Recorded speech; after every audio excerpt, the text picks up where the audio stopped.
বাবার বাড়ি থেকে আসার সময় প্রতিটা মেয়ের আসলে অনেক বেশি মন খারাপ থাকে। আজকে আপুরও অনেক অনেক মন খারাপ ছিল, যদি এটা পরশু দিনের ভিডিও আপনাদের সাথে শেয়ার করা হয়নি, তাই চলে আসলাম। এই তো গাইবান্ধা ছেড়ে চলে যাচ্ছি, বিদায়, বাই বাই গাইবান্ধা।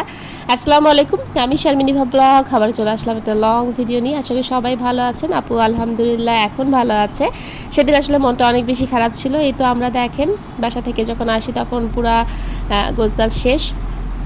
রমজান মাস একটা বিষয় কি, রমজান মাস আপনি যেখানে যান না কেন খুব একটা আসলে ভালো লাগে না, যেহেতু খাওয়া দাওয়া থাকে না, এরকম একটা বিষয়। আর যে কোথাও ঘুরতে গেলে খাওয়া দাওয়াটা আসলে অনেক বড় পার্ট, হাসাহাসি, খাওয়া দাওয়া, গল্প, এগুলো আসলে বেশি ভালো লাগে।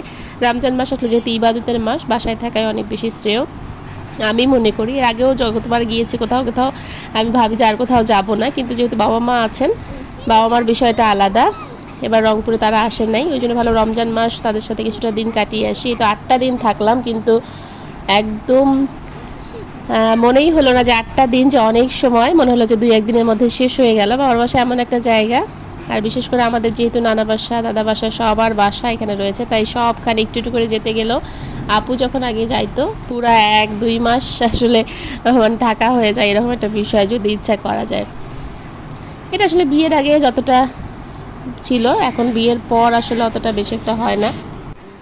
ওই জন্য ওখানে গাইবান্ধায় গেলে একেবারে অনেক দিন থাকতে হয়। এখন আসলে বিয়ের আগে এই জিনিসটা ছিল, তখন আসলে সবার বাসায় ঘোরার একটা মজা ছিল। এখন যেহেতু বাচ্চারা আছে, বাচ্চাদের থ্রুতে আসলে কোথাও ঘোরা হয় না, ওদের খাওয়া, গোসল, ঘুম, এইগুলোকে মেনটেন করতে গিয়ে কোথাও বের হওয়া হয় না, শুধু বাসায় থাকা হয়। এখন টুকটাক হালকা যাই, কিন্তু আগে যখন যাইতাম মামার বাড়ি, খালার বাড়ি, বড়াব্বাদের বাসা, আমার ভাইয়ের বাসা, সবার বাসায় একটু একটু করে ঘুরতে গেলে আসলে অনেক দিন থাকা পড়ে যায়। তো এখন যেয়ে দেখলাম যে না, আসলে অত থাকতে হয় না, সবার সাথে একটু দেখা করে আসলেই হয়ে যায়।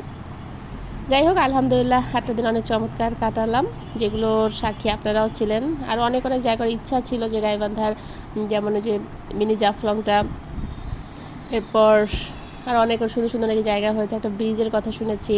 এবার আসলে যাওয়া হলো না, রোজা থেকে আসলে ঘোরাটা খুব ভালো লাগে নাই, পসিবল হয় না। সেদিন আসলে আবহাওয়া ঠান্ডা ছিল জন্য আমরা বালাসিঘাটে একটু চলে গিয়েছিলাম। এই দেখেন আমার মেয়ে এখানে এসেই একটা বান্ধবী পেয়ে গেছে। ওই মেয়ে ওর যাচ্ছে নানা বাড়িতে, আর আমরা যাচ্ছি বাসায়।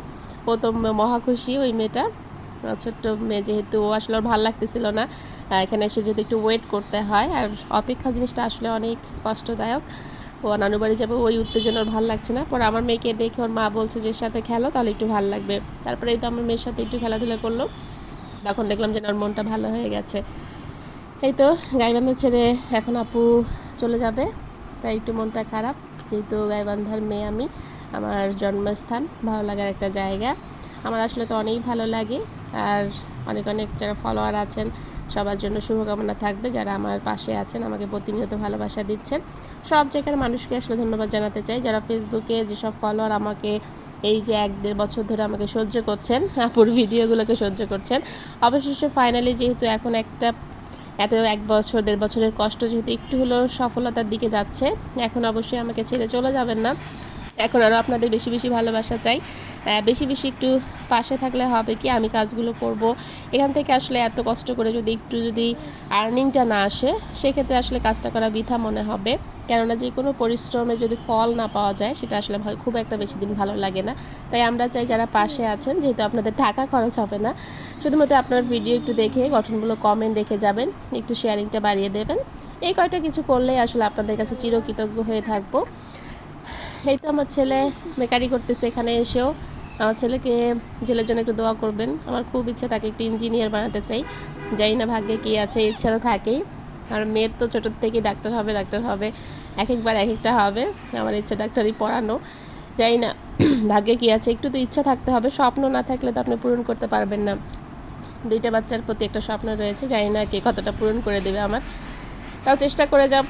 আল্লাহ যা ভাগ্যে রয়েছে তাকে সেটাকেও মেনে নিতে হবে, আল্লাহর উপরে যেহেতু কারোই হাত নাই, চেষ্টা করে যাব, সফলতা তার হাতে, সে যেটা দেবেন সেটাতে আলহামদুলিল্লাহ। আসলে সব কিছুর জন্যই আল্লাহর কাছে আলহামদুলিল্লাহ জানাতে চাই, যা আছি যেমন আছি।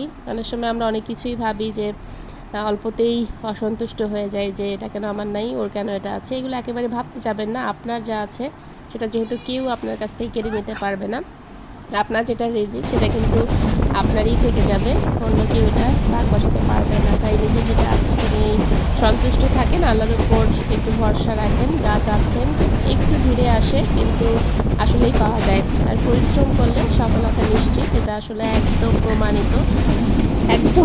আসলে বিষয়টা এতদিন হয়তো বা মানিনি, এখন মানছি আস্তে আস্তে যে পরিশ্রম আরও বেশি বেশি করতে হবে। আপু যে তুলনায় পরিশ্রম করে আসলে সে তুলনায় এটা ঠিকই আছে। আরও অনেক মানুষ এত বেশি কঠোর পরিশ্রম করে, তাদের কষ্টগুলো এখন বোঝা যাচ্ছে যে তারা কেন আসলে সফলতার দিকে চলে গেছে। এই তো আমরা কাউনিয়া পার হচ্ছি। এইটা ভাইরাল ডায়লগ যেহেতু, ওই জন্য আমার ছেলেকে বললাম একটু ভিডিও করে আনানো। কাউনিয়া নিয়ে যেহেতু অনেক বেশি ভাইরাল পর্যায়ে চলে গেছে সবাই,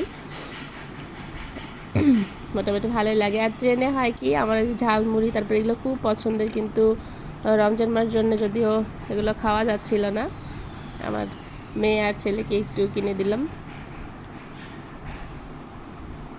ওদেরকে কিনে দিচ্ছি, সেটার একটু ভিডিও করে রাখলাম, যদিও আমরা খেতে পারবো না।